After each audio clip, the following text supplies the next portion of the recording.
बड़े लड़ैया महोबा वाले, इनकी मार सही ना जाए, एक को मारे दुई मर जावे, तीसर खौफ खाए मर जाए। ये पंक्ति सुनते ही आपको समझ आ गया होगा कि आज हम बात करेंगे महोबा के दो असीम सूरवीर योद्धा आल्हा उदल की। ये कहानी शुरू होती है कलिंजर के चंदेल राज परमाल से, जब उन्होंने महोबा को अपने राज्य की राजधानी घोषित किया था और उसी दौरान लगभग एक ही समय में उस राज्य में 5 पुत्रों का जन्म हुआ था, जो आगे चलकर महोबा के पंचवीर कहलाए। महारानी ने राजकुमार ब्रह्म कुमार को जन्म दिया। वहीं राजपुरोहित के घर पर ढेवा नाम के बालक का जन्म हुआ। ये बालक वीर होने के अतिरिक्त ज्योतिष विद्या का भी ज्ञानी था। ढेवा को परिभाषित करते हुए कहा गया है कि मित विपत्ति के ढेवा हैं, ऐसो मित मिलन को नाही। इसका अर्थ है विपत्ति के मित्र ढेवा हैं और ढेवा जैसे मित्र आसानी से नहीं मिलते। वहीं तिलका मलखान नाम के पुत्र को जन्म देती है। कहा जाता है कि मलखान का शरीर वज्र की तरह कठोर था और युद्ध के समय वो पैर जमा कर लड़ते थे। मलखान को परिभाषित करते हुए कहा गया है कि पांव पिछाड़ी दैन न जाने, जंगा टैक लड़े मलखान। फिर देवलदे ने एक पुत्र को जन्म दिया जिसका नाम था आल्हा। आल्हा के जन्म के बाद देवलदे पुनः गर्भवती हुई, परंतु उसी समय माधवगढ़ के बघेल राजा ने महोबा पर आक्रमण कर दिया। यह वो आक्रमण था जिसने महोबा का इतिहास बदल कर रख दिया। इस युद्ध में माधवगढ़ के राजा बघेल दक्षराज और वत्सराज को कैद कर लिया था। बघेल ने उन दोनों को मारकर उनका सर बरगद के वृक्ष पर टांग दिया। फिर कुछ महीनों बाद उदल का जन्म होता है। कहते हैं कि जादिन जन्म भवा उदल के, धरती धसी 2.5 हाथ। इसका अर्थ है जिस दिन उदल का जन्म हुआ उस दिन धरती 2.5 हाथ धस गई थी। उदल के जन्म से देवलदे खुश नहीं थी। वो मल्हना से कहती है कि ले जाओ इस बालक को यहाँ से, जिसके जन्म लेते ही धरती 2.5 हाथ धस गई, वो कुलनाशक है। तब मल्हना कहती हैं, आज से इस बालक की माँ मैं हूँ। याद रखना देवलदे, आज जिस बालक को तुम कुलनाशक कह रही हो वही आगे चल के राज्य का नाम रोशन करेगा और अपने पिता की मृत्यु का बदला भी लेगा। धर्म की माता है मल्हने, जो उदल को लियो बचाए। राजा परमाल ने इन 5 वीरों को एक साथ पढ़ाया लिखाया और अस्त्र शस्त्र की शिक्षा प्रदान की। इनके बड़े होते होते वीरता के चर्चे होने लगे थे। एक दिन जब परमाल सभी वीरों की प्रशंसा कर रहे थे, तब उदल का नाम आते ही उनका मामा माहिल महाराज से कहता है कि क्षमा करें महाराज, उदल तो साधारण सिपाही है। वो कब से तलवार भांजने लगा। माना कुछ छोटे मोटे युद्ध जीत लिए होंगे उदल ने, किंतु छोटे मोटे युद्ध जीतने से कोई शूरवीर तो नहीं बन जाता। उदल तो एक साधारण सिपाही है महाराज। राजा परमाल माहिल को चुप कराते हुए कहते हैं, माहिल अपनी सीमाएं मत भूलो। क्षमा करें महाराज, अगर उदल वीर ही होता तो मांडवगढ़ में उसके बाप का सर आज तक टंगा ना होता। जब तक दक्षराज और वत्सराज का सर मांडवगढ़ से लाकर उसका अंतिम संस्कार नहीं कर दिया जाता, तब तक उनकी आत्मा को मुक्ति नहीं मिलेगी। अगर उदल वीर है तो इस कार्य को पूरा करके दिखाए, क्योंकि बाप कबैरी जो ना मारे ओकर मांस गीद ना खाए। इसका अर्थ है जो पिता के शत्रु का वध नहीं करता उसका मांस गिद्ध भी नहीं खाता। तभी माहिल राजा परमाल से कहता है, अगर उदल सच में एक शूरवीर है तो मांडवगढ़ जाकर उनके टंगे हुए सर यहाँ लाए और उनका अंतिम संस्कार करे।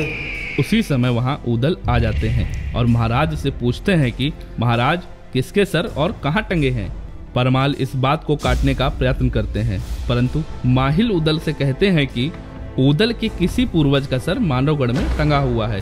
फिर माहिल कहते हैं कि पूरा सत्य उदल को अपनी माँ से पता चलेगा।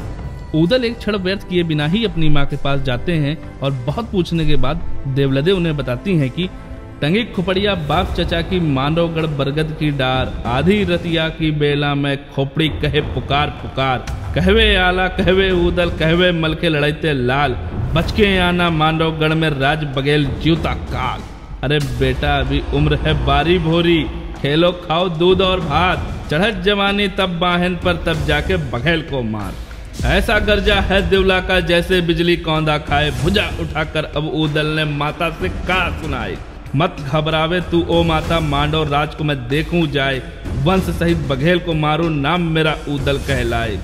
मार के मांडो नरगा कर दूं पक्का ताल देव बनवाए, खाल खींच कर भूस भरवा दूं ऊपर दाएं देव चलवाए, आग लगा दूं मैं मांडव को सबका देव तेल कड़वाए, बाप के बदले शीश मांडव का मोहब्बे में देव लटकाए। ऊदल को सत्य पता चल जाता है कि उनके पिता और चाचा का सर मांडवगढ़ में टंगा है। देवलदे को लगा अब यह मल्हाना के अलावा किसी के काबू में नहीं आ सकता, लेकिन मल्हाना समझ गई थी कि ऊदल अब नहीं मानेगा। मल्हाना ने ऊदल को देखा और कहा, मेरे बेटे ने पहली बार युद्ध में जाने की इच्छा जाहिर की है देवलदे, मैं उसे नहीं रोकूंगी। अपने प्राण का मोह तो कायर और मूर्ख करते हैं। वो अपनी माँ देवलदे और अपनी धर्म माँ मल्हाना का आशीर्वाद लेकर परमाल के पास जाते हैं। महाराज उनसे कहते हैं कि मांडवगढ़ को भेदना आसान नहीं है और अभी तुम्हारी आयु ही क्या है।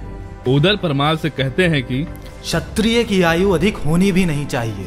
ऊदल कहते हैं कि 12 बरस लोग कुकुर जीवे, 16 लोग जिये सियार, बरस 18 छत्री जीवे, आगे जीवे को धिक्कार। ये सुनकर परमाल उन्हें आशीर्वाद देते हुए कहते हैं कि यदि युद्ध में पराक्रम के साथ बुद्धि का उपयोग करोगे तो तुम्हारी विजय निश्चित है।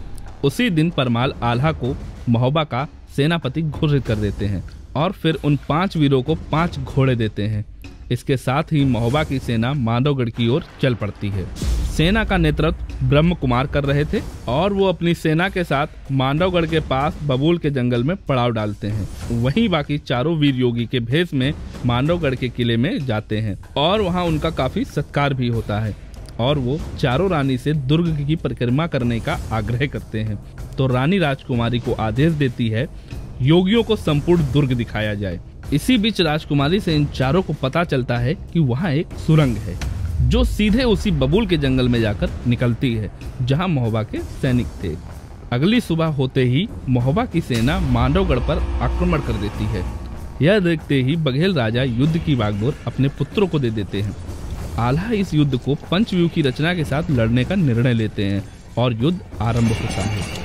बघेल का पुत्र कलिंगर आल्हा की आंखों में धूल झोंककर सीधे ऊदल पर वार करता है, परंतु उसी समय ऊदल का घोड़ा अपनी चाल बदल देता है और ऊदल के प्राण बचा लेता है और कलिंगर का भाला धरती में धंस जाता है। गजभर धरती चीरत फारत भाला धरती गया समाये, धन धन है घोड़ा बैदुला जो स्वामी को लियो बचाए। इसके बाद ऊदल कलिंगर पर यह कहते हुए टूट पड़ता है कि पहली बाड़ी में बोलत नहीं, दूजी में करते नहीं रार और तीजी बाड़ी में छोड़त नहीं, मुंह में ठूस दे तलवार। ऊदल के पहले वार में ही कलिंगर घायल हो जाता है और युद्ध भूमि छोड़कर वहां से भाग जाता है। यह देखकर उसकी सेना का मनोबल टूटने लगता है, परंतु उसी क्षण सूरज आल्हा को ललकारता है कि सेना का रक्त बहाना व्यर्थ है, हम दोनों द्वंद्व युद्ध करते हैं और उसी से विजय पराजय का निर्णय हो जाएगा। आल्हा कहते हैं कि अगर मैं तुमसे लड़ा तो दुनिया मुझ पर हंसेगी कि आल्हा ने एक बच्चे को हरा दिया। तुम्हारे लिए तो मेरा भाई ऊदल ही काफी है। इसके बाद ऊदल और सूरज में द्वंद्व युद्ध आरंभ होता है। वो ऐसा युद्ध था कि रक्त से भूमि लाल हो गई थी। भुजा बहादुर फड़कन लागे, नाचन लगे मुछ के बाल, कटकट मुंड गिरे खेतन में, उठ उठ रुंड करे तकरार। अगले दिन युद्ध में आल्हा ऊदल से कलिंगर की ओर अग्रसर होने के लिए कहते हैं। युद्ध चलता रहता है। कलिंगर ऊदल पर वार करते करते थक जाता है और मौका देखते ही ऊदल अपनी तलवार से कलिंगर का सर धड़ से अलग कर देते हैं। युद्ध का निर्णय उसी क्षण हो जाता है, परंतु सूरज ढलने के कारण दोनों सेनाएं अपने शिविर में चली जाती हैं और अगले दिन की सुबह राजा जंबे सुरंग से भागने का प्रयत्न करता है, लेकिन ऊदल सुरंग खुलने के मार्ग पर जंबे की प्रतीक्षा कर रहे होते हैं।